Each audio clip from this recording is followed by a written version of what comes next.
सभी को शुभेच्छा, हरिओम, हैप्पी थॉट्स। टॉपिक क्या है?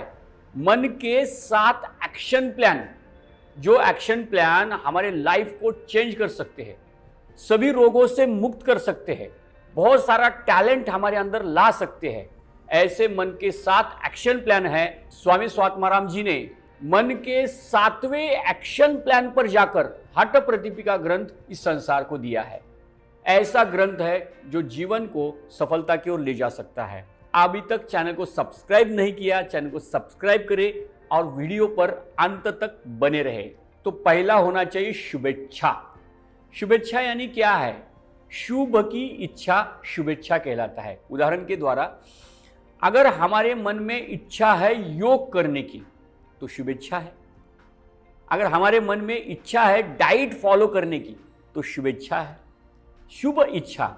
अगर हमारे मन में तामसिक भोजन खाने की इच्छा है तो शुभेच्छा है क्या? नहीं, तो शुभेच्छा नहीं है। अगर हमारे मन में किधर फिल्म देखने को जाना है, कुछ दोस्तों के साथ जाना है, घूमने जाना है, तो वो शुभेच्छा नहीं है। शुभेच्छा यानी कुछ अच्छा करने की इच्छा, यानी शुभेच्छा हमारे मन में होनी चाहिए। अगर शुभेच्छा नहीं है तो अगला प्लान सक्सेस नहीं हो सकता, इंसान नहीं कर सकता।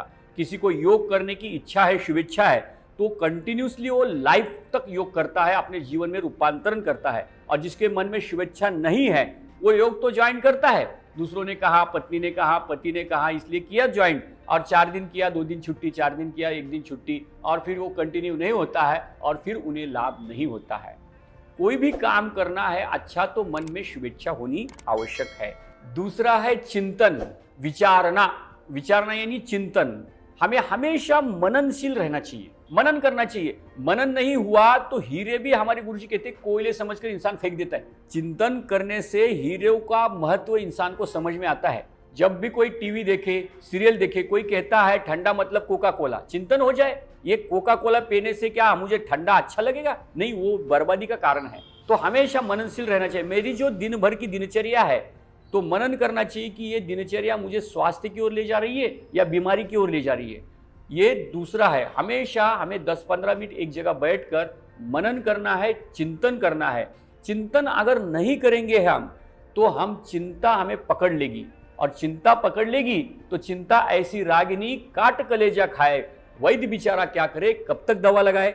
यानी चिंता ऐसी रोग देता है कि कोई भी वैद्य, कोई भी डॉक्टर उसको ठीक नहीं करता है। इसलिए हमें चिंतन करना है और चिंता को भगाना है, ये दूसरा नियम है।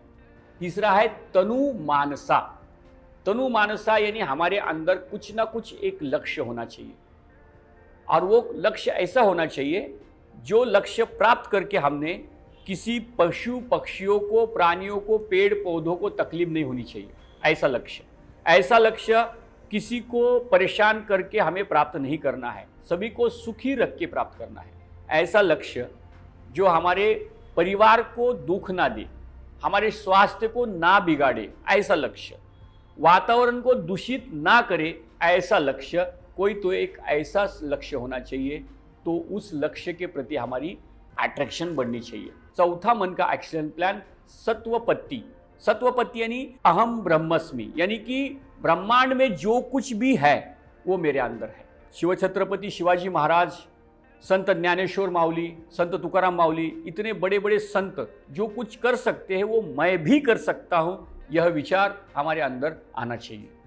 मेरे अंदर कॉन्फिडेंस आना चाहिए। कब आएगा? जब पहले 3 टप्पे हम कंप्लीट करेंगे, तब चिंतन करेंगे, मनन करेंगे और एक लक्ष्य हम डिसाइड करेंगे, तब हम अहम ब्रह्मास्मि, मेरे अंदर बहुत सारी पावर है, बहुत सारी शक्ति है, बहुत सारी एनर्जी है, ये हमें महसूस होगा। और इसी के साथ हम 5वीं स्टेप पर पहुंचेंगे। 5वीं स्टेप यानी क्या?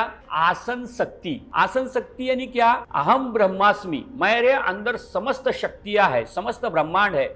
ऐसा बार बार दोहराने के बाद और हमें कॉन्फिडेंस आता है, और जो भी हम काम कर रहे हैं उसमें हम 100% सफल होते हैं और सिद्धियों में जाते हैं, सिद्धियां तक मिलती है। उदाहरण से एक आसन करना है, मुझे पूर्ण मच्छिंद्रासन सीखना है, तो हमने अगर सीखा वो आसन तो क्या करता है? कंपटीशन में चला जाता है और उस आसन में इतना फंसता है, आगे की सीखना ही बंद कर देता है। अभी संत ज्ञानेश्वर माऊली, संत तुकाराम माऊली, छत्रपति शिवाजी महाराज, इन सभी के अंदर बहुत सारी शक्तियां थी, लेकिन उन शक्तियों में अटके नहीं हो, उन शक्तियों के माध्यम से समाज के कल्याण के लिए, हित के लिए उन्होंने काम किया।